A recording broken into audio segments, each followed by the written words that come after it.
మత సామరస్యానికి అసలైన care of address Nellore అని మంత్రి నారాయణ కుమార్తె పొంగూరు శరణి అన్నారు. మత సామరస్యానికి చిరునామాగా నిలిచే ప్రపంచ ప్రసిద్ధి బారా షాహిద్ దర్గాను ఆమె కుమారుడు ఆర్యంతో కలిసి దర్శించుకున్నారు. దర్గాలో ప్రార్థనలు నిర్వహించి చదర్ సమర్పించారు. 12 మంది వీర జవాన్ల త్యాగ ఫలితమే బారా షాహిద్ దర్గా అని, కులమతాలకు అతీతంగా అందరినీ ఏకం చేసే పవిత్ర వేదిక అని అన్నారు.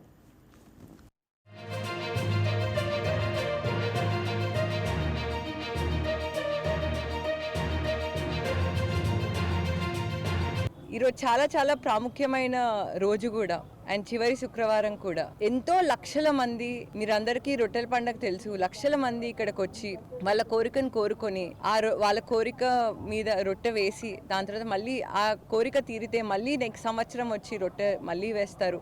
అంత పవర్ఫుల్ అండి ఈ దర్గా. నాకు చాలా సంతోషంగా ఉంది ఈరోజు ఇక్కడ దర్గాకు వచ్చి అందరితో ఈ పండుగ జరుపుకుంటున్నందుకు. నెల్లూరులో ప్రతి ఒక్కరూ సంతోషంగా ఉండాలని మనస్ఫూర్తిగా కోరుకొని సెలవు తీసుకుంటాను. Thank you.